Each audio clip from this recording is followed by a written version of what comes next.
Hello everyone, in this series of video, IPC vs BNS, today, I am going to discuss Section 8 of the BNS and corresponding Sections 63 to 70 of the Indian Penal Code, IPC, both deal with the imposition and management of fines as a form of punishment, including the consequences of default in payment. Now, let's understand it step by step. Amount of fine. BNS Section 8(1) and IPC Section 63 both state that when no specific sum is mentioned, the fine amount is unlimited but must not be excessive. Next one is imprisonment in default of payment. BNS Section 8(2) and IPC Sections 64 to 65 address the court's power to impose imprisonment if a fine is not paid. Both provisions allow the court to sentence the offender to additional imprisonment in default of payment, which shall be in excess of any other imprisonment to which the offender is sentenced. However, the term of imprisonment in default of payment shall not exceed 1/4 of the maximum term of imprisonment prescribed for the offence. Next one is description of imprisonment. BNS Section 8(4) and IPC Section 66 specify that the imprisonment imposed in default of payment can be of any description that the offender might have been sentenced to for the offence itself. Next one is imprisonment when offence is punishable with fine only.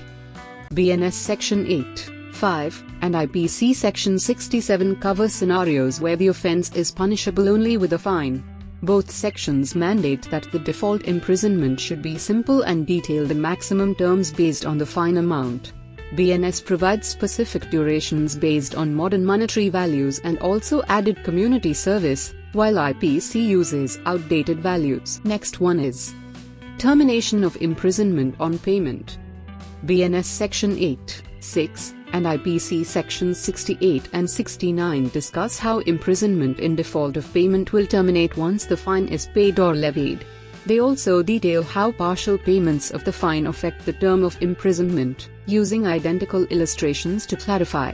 Next one is levy of fine.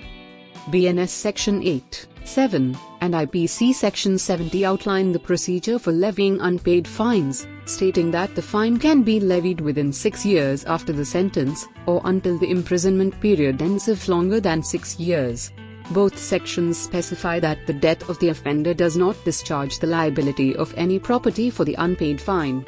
Likewise, it can be concluded as while the provisions in both codes are largely consistent, the BNS introduces some additional details, such as the option for imprisonment in default of community service, and more precise guidelines on the duration of imprisonment based on the amount of the fine. The BNS also retains the provision from the IPC that imprisonment for non-payment of fines or failure to complete community service will terminate upon payment of the fine. In essence, while the IPC provides a foundational framework for fines and imprisonment in default of payment, the BNS builds on this by adding further specificity and addressing modern concerns, such as the inclusion of community service. This reflects a shift towards a more detailed and structured approach to fines and their enforcement in the BNS. So, this is all for this video. If you liked the video, then do not forget to like, share, and subscribe. Thank you for watching. See you in next video.